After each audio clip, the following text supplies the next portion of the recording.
Friends, Radhe Krishna. Welcome back to my channel daily hacks with Abhilakshmi. Friends, अक्सर क्या होता है कि जब मौसम चेंज होता है तो अनेक प्रकार की बीमारियां फैलती हैं। उसी तरह आंखों की जो इन्फेक्शन होते हैं वह भी इस समय फैलते हैं।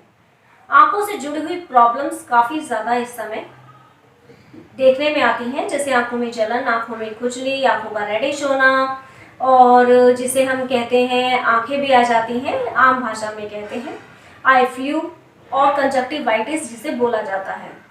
तो इन समस्याओं के लिए हम क्या करते हैं कि कुछ ड्रॉपर वगैरह यूज़ करते हैं, डॉक्टर से कंसल्ट करते हैं।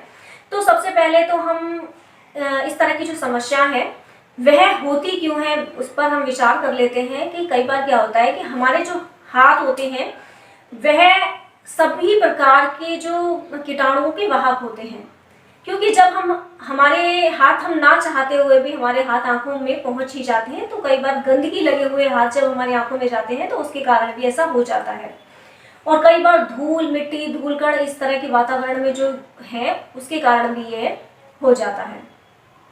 फूलों के परागकण के कारण, और कई बार स्विमिंग पूल पर जो बच्चे नहाते हैं या फिर तैराकी करते हैं उन बच्चों की भी यह काफ़ी ज़्यादा समस्या हो जाती है।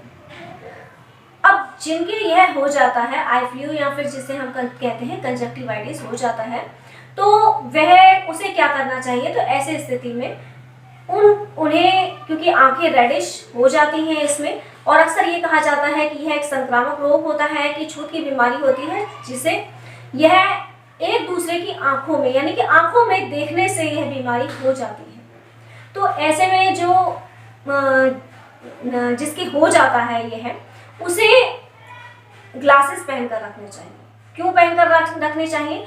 क्योंकि वातावरण में बहुत ज़्यादा धूल मिट्टी कण होते हैं और जिससे कि आंखें इस समय प्रभावित हैं, पहले से ही रोगग्रस्त हैं, और यदि उनमें ग्लासेस ना पहने जाएं तो वह और ज़्यादा जख्मी हो सकती हैं, और ऐसा भी हो सकता है उन्हें ठीक होने में ज़्यादा टाइम लग सकता है।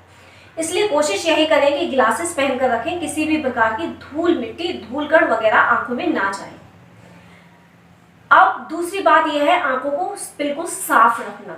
तो इसके लिए आप दिन में 3 से 4 बार साफ पानी से अपनी आंखों को वॉश करें। साफ पानी से आंखें वॉश करनी है, ठंडे पानी से आंखें वॉश करनी है, नॉर्मल पानी से, यानी कि ठंडे का मतलब है नॉर्मल ताजा पानी से आंखों को वॉश करना है।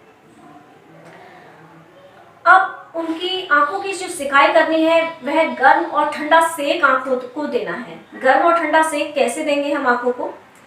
इस तरह हाथों को लेकर हथेलियों को बहुत अच्छे ढंग से रब करना है और उन्हें अपनी आंखों पर रखना है। यह आप एक बार में कम से कम 3 से 4-5 बार करें। जैसे ही आप रखोगे उस टाइम आपकी हथेलियां गर्म होंगी, लेकिन धीरे धीरे वह हथेलियां ठंडी हो जाएंगी, यानी कि आपको कम से कम ये 30 सेकंड एक बार हथेली रखनी है। इस तरह 3 से 4 बार आप यह प्रोसेस करोगे और दिन में यह 3 से 4 बार आप कर सकते हो इसे, तो बहुत जल्दी आपको आराम होगा। और इसमें एक उपाय और भी मैं आपको बताऊंगी कि फिटकरी का पाउडर तो आप सभी जानते ही हो। फिटकरी का पाउडर बना लें आप, और उसे ले लें 2 चम्मच, और एक लें आप अलसी के बीज जिसे हम कहते हैं फ्लैक्सीड। तो इसे 1 चम्मच आपको फ्लैक्सीड लेना है और 2 चम्मच का पाउडर आपको फिटकरी का पाउडर लेना है। इन दोनों को आपको तवे पर सेक लें, गरम कर लें। हल्का सा सेकने के बाद उसे कॉटन के कपड़े में डालकर और उससे अपने आंखों की सिकाई करें। बहुत ज़्यादा गर्म सिकाई नहीं करनी है, बिल्कुल नॉर्मल सिकाई करनी है। आंखें पहले से ही जख्मी हैं, तो बहुत नॉर्मल जब आप कर लोगे, यानी कि गुनगुना, हल्का गुनगुना जो आपकी आंखें सह सके, तो ऐसा आपको सिकाई करनी है। और जब तक सिकाई करनी है जब तक यह ठंडा नहीं हो जाता, यानी कि ठंडे होने पर भी सिकाई करनी है। तो यह आपका गर्म और ठंडा सेक आपकी आंखों को मिल जाएगा। यदि आप ऐसा करेंगे तो आपकी आंखों को बहुत जल्दी आराम मिलेगा।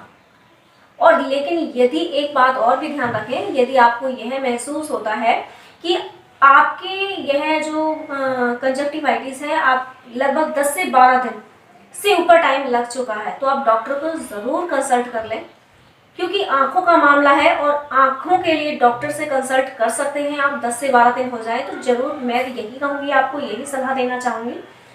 लेकिन यदि आप ये किसी भी प्रकार का ड्रॉपर वगैरह यूज़ करते हैं और उसके साथ भी आप इन चीज़ों को यदि यूज़ में लाते हैं तो भी आपकी जो आंखें हैं लगभग 2 से 3 या 3 से 4 दिन में बहुत नॉर्मली और बहुत आसानी से ठीक हो जाएंगे, क्योंकि आजकल इतना समय किसी के पास नहीं है कि वह छुट्टी लेकर और घर में रह सके। तो इसलिए यदि आपको यह वीडियो पसंद आई है तो वीडियो को लाइक करें, और यदि आप मेरे चैनल पर नए हो तो चैनल को सब्सक्राइब करें, बेल आइकन को भी ज़रूर प्रेस कर दें जिससे मेरी आने वाली हर नई वीडियो का नोटिफिकेशन आपको मिल सके। तो फ्रेंड्स, मिलते हैं अगले किसी यूजफुल वीडियो में।